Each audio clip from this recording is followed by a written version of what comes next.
Hi everyone.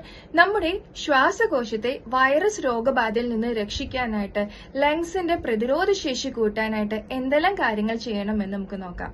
നമ്മുടെ ശ്വാസകോശത്തിന്റെ ആരോഗ്യം നിലനിർത്താനും അതുപോലെ ടി ലിംഫോസൈറ്റ്സ് അതായത് പ്രതിരോധ ശേഷി വർദ്ധിപ്പിക്കാനും അതുപോലെ നമ്മുടെ ലങ്സിന്റെ മ്യൂക്കസ് മെംബ്രെയിൻ മെയിൻറ്റെയിൻ ചെയ്യാനും നമ്മുടെ കുടലിലെയും ആമാശയത്തിലെയും നല്ല ബാക്ടീരിയകൾക്ക് ഒരു പ്രധാന റോള് വഹിക്കുന്നുണ്ട്.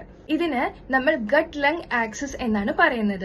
സോ നമ്മുടെ ആമാശയത്തിലെ നല്ല ബാക്ടീരിയകളുടെ വളർച്ചയ്ക്കായിട്ട് ഭക്ഷണത്തിൽ ചീരയില അതുപോലെ മുരിങ്ങയില പോലുള്ള ഇലവർഗ്ഗങ്ങൾ ആഡ് ചെയ്യുന്നതും കോളിഫ്ലവർ, ക്യാബേജ്, ബ്രൊക്കോളി പോലുള്ള ക്രൂസിഫറസ് വെജിറ്റബിൾസ് ആഡ് ചെയ്യുന്നതും വാൾനട്ട്, ബദാം പോലുള്ള നട്ട്സ് ആഡ് ചെയ്യുന്നതും അതുപോലെ ചെറുപയർ, കടല, പരിപ്പ് പോലുള്ള ധാന്യവർഗ്ഗങ്ങൾ ആഡ് ചെയ്യുന്നതും അതുപോലെ പ്രോബയോട്ടിക്സ് ലൈക്ക് യോഗട്ട്, തൈര്, പഴങ്കഞ്ഞി എന്നിവ കഴിക്കുന്നതും അതുപോലെ പ്രീബയോട്ടിക്സ് ലൈക്ക് ഉരുളക്കിഴങ്ങ് അതുപോലെ ഏത്തപ്പഴം പോലുള്ളവ നമ്മുടെ കുടലിലെയും നല്ല ബാക്ടീരിയയുടെ വളർച്ചയ്ക്ക് സഹായിക്കുന്നു.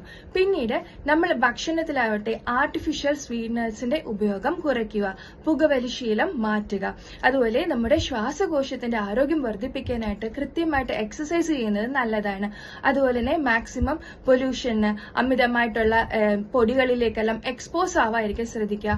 ആ സമയങ്ങളിലൊക്കെ ഒരു മാസ്ക് ഉപയോഗിക്കുന്നത് എന്തുകൊണ്ടും നല്ലതാണ്.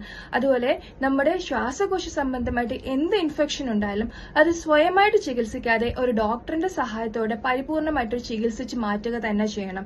അതുപോലെ റെക്കറന്റ് ആയിട്ടുണ്ടാകുന്ന റെസ്പിറേറ്ററി ഇൻഫെക്ഷൻസ് തടയാൻ വേണ്ടിയിട്ട് ഒരു ഡോക്ടറിന്റെ സഹായത്തോടെയുള്ള വൈറ്റമിൻ ഡി സപ്ലിമെന്റ് സ്വീകരിക്കുന്നതും നല്ലതാണ്. സോ ഈ ഒരു ഇൻഫർമേഷൻ എല്ലാവർക്കും ഷെയർ ചെയ്യുക. Thank you.